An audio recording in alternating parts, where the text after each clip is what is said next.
चलिए, इससे पहले हम लोग एक्सरसाइज 3.4 का 1 और 2 नंबर की थ्योरी देख लिए और उसके बाद अब वहां से आप लोग को तीसरा और चौथा नंबर का क्वेश्चन छोड़ करके पहले 5वां नंबर का क्वेश्चन को बना रहे हैं, क्योंकि अगर आप जब तक आप 5 नंबर का क्वेश्चन का कॉन्सेप्ट आपको क्लियर नहीं होगा तब तक आपसे 3 और 4 नंबर का क्वेश्चन नहीं बन पाएगा। इसीलिए सबसे पहले 5 नंबर का क्वेश्चन ऑब्जेक्टिव टाइप है, इसका सबसे पहले आप कॉन्सेप्ट ले लीजिए। उसके बाद फिर जो है तीसरा और चौथा नंबर का जो क्वेश्चन अगला वीडियो में डालेंगे तो उसमें आपको आसानी होगा। तो पहले थोड़ा सा कंसंट्रेट करके एक बार सुनिएगा। ये 5 नंबर का जो क्वेश्चन है, पहले इसको आपको लिख दिए हैं और इसी क्वेश्चन के लिए एक नोट भी तैयार कर लीजिए। अगर आप इसका आंसर अगर आप समझ जाते हैं तो फिर आपको 3 और 4 नंबर के क्वेश्चन में आपको दिक्कत नहीं होगा। एक बार चलिए स्टार्ट करते हैं। ये 5वां जो क्वेश्चन आपका 3.4 का ये ऐसे है कि यदि डिटरमिनेंट का आप 3 और 3 कॉलम का जानते हैं कि ऐसे उसका होता है A11, A12, A13, A21, A22, A23, A31, A32 और A33 ऐसा दिया हुआ है आपको। और AIJ का सहखंड मतलब कोफैक्टर होता है। बड़ा AIJ हो तो डिटरमिनेंट का मान निम्नलिखित रूप में व्यक्त किया जा सकता है। ये वाला क्वेश्चन के लिए आपको 4 ऑप्शन दिया हुआ है। इस चारों ऑप्शन में आपको एक ऑप्शन को सेलेक्ट करना है। तो ये चारों ऑप्शन में किसमें टिक लगाना है हम लोग को, इसके लिए आपको एक नोट लिखा दिए हैं जिससे आपको दिक्कत नहीं होगा। और इसी नोट पे आपको तीसरा और चौथा नंबर का भी क्वेश्चन आसानी से बन जाएगा।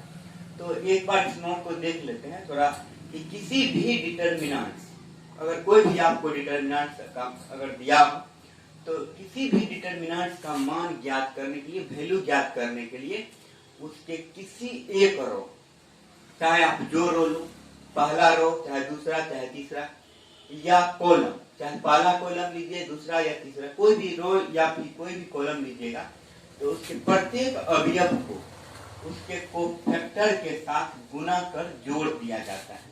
यानी कि किसी भी डिटरमिनेंट का मान निकालने के लिए उसके किसी एक रो या कॉलम के प्रत्येक अवयव को उसके कोफैक्टर के साथ गुना करेंगे और फिर उसके बाद अगर जोड़ देंगे तो उस पूरे डिटरमिनेंट का मान निकल जाएगा। जैसा आप लोग को पहले भी बताए थे कि छोटा वाला AIJ का कोफैक्टर क्या होता है, बड़ा वाला AIJ।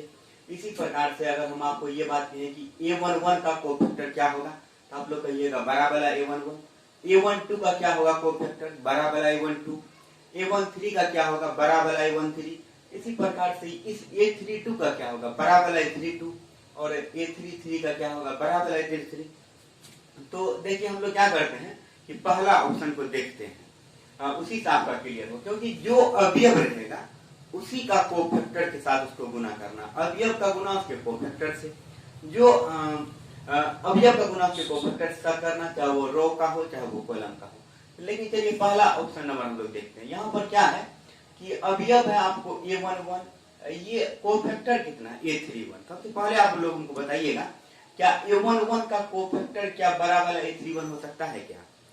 इसका A11 का कोफैक्टर लेते तो बड़ा वाला A11 होता है। इसीलिए ये ऑप्शन देखिए यहीं पे खत्म हो जाएगा, क्योंकि A11 का कोफैक्टर कभी बड़ा वाला A31 हो ही नहीं सकता है। तो इसीलिए ये ऑप्शन यहीं पे खत्म हो गया। उसके बाद देखिए नेक्स्ट नंबर बी पे आते हैं। A11 का कोफैक्टर इसको गुना किया हुआ किससे, बड़ा वाला A11 से, सही है यहाँ तक। फिर यहाँ पर देखिए A12 अवयव है, इसका कोफैक्टर कितना ले लिया गया, बड़ा वाला A12। तो बताइए क्या इसका कोफैक्टर ये वाला होगा क्या? नहीं होगा। अगर A12 है तो यहाँ पर भी A12 होना चाहिए था, इसीलिए ये ऑप्शन यहाँ पर नहीं लागू होगा, इसलिए ये भी खत्म हो गया। एक बार नंबर सी पे देखते हैं। ये देखिए क्या है, A21 आपका ये अवयव है, इसका कोफैक्टर से गुना करना था। क्या A21 का कोफैक्टर बड़ा वाला A11 होगा क्या? नहीं हो पाएगा, क्योंकि A21 अगर लेंगे तो उसका कोफैक्टर आपको बड़ा वाला A21 लेना होगा, इसलिए ये ऑप्शन भी खत्म हो जाएगा। पर लेकिन अगर आप इस अगर ऑप्शन नंबर अगर आप डी को समझ जाइएगा तो ये पूरा क्वेश्चन को भी समझ जाइएगा। देखिए यहाँ पर A11 का गुना किसके साथ है, बड़ा वाला A11 के साथ। A21 का गुना किसके साथ है, बड़ा वाला A21 के साथ, और A31 का गुना किसके साथ है, बड़ा वाला A31 के साथ। तो हम लोग आप बताइएगा कि इसमें रो लिया गया है कि कॉलम लिया गया है।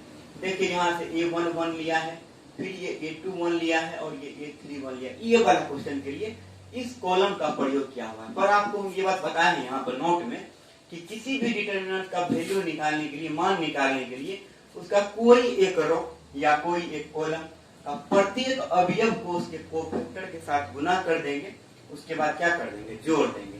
पर यहाँ से देखिए कोई एक रो ले सकते थे या कोई एक कॉलम ले सकते थे, पर ये वाला क्वेश्चन में ये पहला कॉलम लिया गया है। हो सकता है कि दूसरा कॉलम भी ले सकता था, तीसरा भी ले सकता था, कोई रो भी ले सकता था, पर ये वाला जो ऑप्शन है आपको इसमें पहला कॉलम का प्रयोग देखिए किया हुआ है। A11 जो अवयव आपका पहला कॉलम का A11 है, क्या इसका कोफैक्टर बड़ा वाला A11 है क्या, दोनों का गुना है। फिर देखिए ये A21 अवयव है, इसका कोफैक्टर कितना, बड़ा वाला A21 है। इसका अवयव A31 है, इसका कोफैक्टर कितना, बड़ा वाला A31 है। अवयव का गुना कोफैक्टर के साथ, अवयव का गुना कोफैक्टर के साथ, और इस अवयव का गुना कोफैक्टर के साथ, लेकिन वो किसी एक रो या फिर किसी एक कॉलम का होना चाहिए था। लेकिन आप लोग हमको यहाँ बताइएगा कि किस कॉलम का है ये, तो ये पहला कॉलम का प्रयोग किया गया है, इसलिए ये ऑप्शन हो जाएगा। कोई एक कॉलम या फिर किसी एक रो का प्रयोग कर सकते थे, जो अवयव लेते उसी का कोफैक्टर को वहां पे गुना करना है, उसके बाद फिर जोड़ देना है। तो ये सारा ऑप्शन नहीं होगा। पर अगर आप अच्छा से नोट को पढ़िएगा तो आपको ये भी समझ में आ जाएगा कि क्यों इसका गुना इसके साथ है, क्योंकि पहला कॉलम का अवयव था, उसके बाद सबको कोफैक्टर को लेकर गुना कर दिए। अगर आप इस क्वेश्चन को समझ जाइएगा तो फिर आपको तीसरा और चौथा नंबर का क्वेश्चन समझने में किसी प्रकार का दिक्कत नहीं होगा। तो चलिए ये वाला को हम भेज देते हैं, उसके बाद फिर तीसरा और चौथा नंबर का क्वेश्चन आपको बना के दे देते हैं।